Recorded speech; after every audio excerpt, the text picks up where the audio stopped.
औज़ुबिल्लाहि मिनश्शैतानिर्रजीम बिस्मिल्लाहिर्रहमानिर्रहीम। अस्सलामु अलैकुम वरहमतुल्लाहि वबरकातुहू। अज़ीज़ तलबा व तलबात, उम्मीद है आप लोग खैर व आफ़ियत से होंगे। अल्लाह पाक आपको और आपके अहले ख़ाना को अपने हिफ्ज़ व अमान में रखे और तमाम अहले इस्लाम को हर किस्म की आफ़ात व बलियात से महफूज फरमाए। आज के लेक्चर में बेटे हम लोग जोश मेली बद्दी की तहरीर करदा नज़म जो है किसान, उसके छठे और सातवें शेर की तशरीह करेंगे और इसी तरह तशरीह के बाद हम लोग हस्बे तरतीब तफ़हीम इबारत नंबर 4 हल करेंगे। तो आइए पहले नज़म के अशार की तरफ चलते हैं। जी बेटे, तो नज़म का उन्वान है किसान और इसके शायर हैं जोशमली आबादी। जोशमली आबादी बेटे कहते हैं, झुटपुटे का नरम रो दरिया शफ़क़ का इज़्तिराब, खेतियाँ मैदान खामोशी गुरूब आफ्ताब। ये समा और एक कवि इंसान यानी काश्तकार, इर्तिका का पेशवा तहज़ीब का परवरदिगार, जलवा कुदरत का शाहिद हुस्न फ़ितरत का गवाह, माह का दिल महर आलम ताब का नूरे निगाह। लहर खाता है रगे खाशाक में जिसका लहू, जिसके दिल की आँच बन जाती है सैले रंगो बू। दौड़ती है रात को जिसकी नज़र अफलाक पर, दिन को जिसकी उंगलियां रहती हैं नब्ज़े खाक पर। यहाँ तक बेटे 5 अशार जो हैं हम लोग इनकी तशरीह जो है वो पिछले लेक्चर्स के अंदर मुकम्मल कर चुके हैं। उम्मीद है बेटे आप लोगों ने उनको अच्छे अंदाज में याद भी किया होगा और लिखने की प्रैक्टिस भी की होगी। आइए अब छठे शेर की तरफ चलते हैं। छठा शेर है बेटे, सरनिगूं रहती हैं जिससे क़ुव्वतें तख़रीब की, सरनिगूं रहती हैं जिससे क़ुव्वतें तख़रीब की, जिसके बूते पर लचकती है कमर तहज़ीब की। सरनिगूं का बेटे लफ्ज़ी माना है सर झुकाए रखना। सरनिगूं का मतलब क्या करना है? सर झुकाना, सर झुकाए रखना, मगलूब हो जाना। ठीक है। और इसी तरह लफ्ज़ इस्तेमाल किया क़ुव्वतें तख़रीब की। क़ुव्वतें बेटे ताकत को कहते हैं, सलाहियत को कहते हैं। ठीक है, ताकतें, हिम्मत वगैरह मुराद भी ली जा सकती है। ठीक है जी। आगे लफ्ज़ इस्तेमाल किया क़ुव्वतें तख़रीब की। तख़रीब का बेटे लफ्ज़ी माना है बर्बादी, तबाही, ख़राबी। तो बर्बादी, तबाही, ख़राबी वगैरह के मानों में आते हैं, यानी ऐसी चीज़ें, ऐसी क़ुव्वतें जो माशरे के अंदर तख़रीब कारी का, माशरे को बिगाड़ का सबब बनती हैं, वो तमाम की तमाम चीज़ें जो हैं वो किसान की मेहनत के बलबूते पर ख़ुद को अपना सर झुकाए रखती हैं। सरनिगूं रहती हैं जिससे क़ुव्वतें तख़रीब की। दूसरा मिसरा है, जिसके बूते पर लचकती है कमर तहज़ीब की। बूते पर, बल पर, जैसे कहते हैं बल बूते पर। ठीक है जी। तो बूते का लफ्ज़ी माना क्या होगा? ताकत, हिम्मत के मानों में भी आ सकता है कि जिसकी ताकत की वजह से, जिसकी हिम्मत की वजह से, ये किसान की ज़ात वो ज़ात है जिसकी वजह से, जिसके बल बूते पर, जिसकी ताकत पर, जिसकी हिम्मत पर लचकती है कमर तहज़ीब की। तो क्या कहा जा रहा है कि किसान के बलबूते पर तहज़ीब जो है वो फलती फूलती है। तहज़ीब के कमर के लचकने से मुराद क्या है? तहज़ीब का फलना फूलना मुराद है। तहज़ीब किसको कहते हैं? रहन सहन को कहते हैं।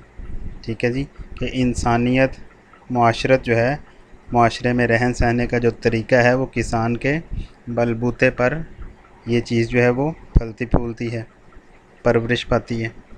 तो इस नज़म का, इस शेर का बेटे मफ़हूम बनेगा, सरनिगूं रहती हैं जिससे क़ुव्वतें तख़रीब की, जिसके बूते पर लचकती है कमर तहज़ीब की। कि किसान की वजह से तक़रीब की क़ुव्वतें, तक़रीब कारी की क़ुव्वतें अपने सर को झुकाए रखती हैं और इसी की हिम्मत पर, इसी की ताकत पर तहज़ीब जो है वो फलती फूलती है। ठीक है जी। ये थे बेटे इस शेर के मुश्किल अल्फाज के मानी और मफ़हूम। तो इस शेर के अंदर शायर जोशमली आबादी जो हैं किसान को खिराज अक़ीदत या खिराज तहसीन पेश करते हुए कहते हैं कि किसान एक ऐसी काबिल कदर हस्ती है कि जिसकी बदौलत मनफी किस्म की शरपसंद क़ुव्वतें जो हैं वो मगलूब रहती हैं। हर माशरे के अंदर कुछ मस्बत लोग होते हैं, कुछ मनफी लोग होते हैं। ठीक है जी। तो कहा जा रहा है जी कि किसान एक ऐसी हस्ती है जिसकी बदौलत मनफी किस्म की शरपसंद क़ुव्वतें जो हैं वो मगलूब रहती हैं। ठीक है जी। इसकी सूरत बेटे कुछ यूँ हो सकती है कि किसान की बदौलत चूँकि मुल्की पैदावार और आमदनी में इजाफ़ा होता है और कौमी ख़जाना मुस्तहकम होता है, जिसकी वजह से मुल्की इंतज़ाम और नज़्म व नस्क जो है وہ بہتر ہوتا ہے۔ عوام کو روزگار کے مواقع ملتے ہیں۔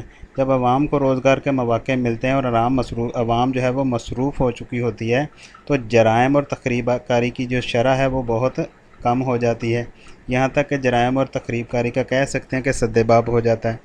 تو اس وجہ سے شاعر نے یہاں پر کہا ہے سرنگوں رہتی ہیں جس سے قوتیں تخریب کی، ٹھیک ہے جی۔ تو اس کے علاوہ یہ کسان ہی ہے جس کی محنت کی وجہ سے تہذیب و تمدن جو ہے وہ پروان چڑھتی ہے۔ دوسرے مصرعے میں شاعر کیا کہتے ہیں کہ کسان کی ذات ہی وہ ذات ہے جس کی وجہ سے معاشرے کے اندر جو تہذیب ہے، تہذیب و تمدن ہے، معاشرے کا رہن سہن جو ہے وہ پروان چڑھتا ہے اور اعلیٰ اخلاقی اور انسانی قدریں فروغ پاتی ہیں، معاشرے کی اصلاح ہوتی ہے اور قابل قدر روایات جو ہیں وہ جنم لیتی ہیں۔ تو دوسرے مصرعے میں بیٹے کیا کہا جا رہا ہے جی کہ کسان ہی ہے جس کی ذات سے، جس کے بل بوتے پر ہمیشہ انسانی تہذیب جو ہے وہ ترقی کرتی ہے۔ کسان کی محنت ہی کا ثمر ہے کہ آج دنیا میں امن قائم ہے۔ شیطانی قوتیں سرنگوں کسان کی وجہ سے رہتی ہیں۔ کسان کی بدولت دنیا کی تہذیب کو خوبصورتی اور رنگا رنگی نصیب ہوتی ہے۔ انسان کو خوراک مہیا کرنے والی ذات جو ہے وہ کس کی ہے؟ کسان ہی کی ہے۔ تو انسانی تہذیب میں آنے والی جتنی بھی تبدیلیاں ہیں، رنگینیاں ہیں، وہ کسان کی مرہون منت ہیں شاعر کے بقول، ٹھیک ہے جی۔ تو شاعر مزید کہتے ہیں جی، اقبال اس بارے میں کہتے ہیں جی بقول شاعر، میرے دہقاں یوں ہی ہل چلاتے رہو، میری مٹی کو سونا بناتے رہو۔ یہ تھا بیٹے نظم کا چھٹا شعر جس کی آپ لوگوں نے تشریح سنی، امید کرتا ہوں آپ کو سمجھ آ چکی ہوگی۔ آئیے اب 7ویں شعر کی طرف بڑھتے ہیں۔ تو نظم کا بیٹے 7واں شعر ہے جس کے بازو کی صلابت پر نزاکت کا مدار، جس کے بازو کی صلابت پر نزاکت کا مدار، جس کے کسبل پر اکڑتا ہے غرور شہریار۔ صلابت کا بیٹے لفظی معنی ہے سختی، مضبوطی، استحکام، ٹھیک ہے۔ تو سارے معنی میں یہ لفظ استعمال ہوتا ہے۔ تو کہا جا رہا ہے جس کے بازو کی صلابت پر نزاکت کا مدار، نزاکت بیٹے کہتے ہیں نفاست کو، نرمی کو، مدار دار و مدار، انحصار۔ کسبل کا بیٹے مطلب ہے زور، طاقت، ٹھیک ہے۔ اسی طرح اکڑتا ہے غرور شہریار، اکڑنا سے مراد یہاں پر فخر کرنا ہے۔ غرور شہریار، غرور کو کہتے ہیں، تکبر کو کہا جا سکتا ہے، اور اسی طرح شہریار حاکم کو کہا جائے گا، بادشاہ کو کہا جائے گا۔ تو کیا کہا جا رہا ہے جی کہ دنیا کی تمام رونقوں کے پیچھے جو ہے وہ کسان کی قوت بازو جو ہے وہ پوشیدہ ہے، کسان کی قوت بازو پوشیدہ ہے، جتنی بھی رونقیں دنیا کے اندر جو ہیں وہ قائم ہیں۔ تو اس شعر کا مفہوم کیا بنے گا؟ دنیا کی تمام رونقیں اور خوبصورتی کے پیچھے کسان کی قوت بازو پوشیدہ ہے۔ بادشاہ بھی کہتے ہیں کسان کی سخت محنت کے بل بوتے پر فخر کرتے ہیں۔ یہ تھا بیٹے اس شعر کا مفہوم۔ تو جوش میں علی عبادی نے کسان کو اس شعر کے اندر خراج تحسین پیش کرتے ہوئے کہتے ہیں کہ دنیا کی جتنی بھی رونقیں ہیں، دنیا کی جتنی بھی خوبصورتی ہے، وہ ایک ہی ذات کی وجہ سے معرض وجود میں آئی ہیں، اور وہ کسان ہے۔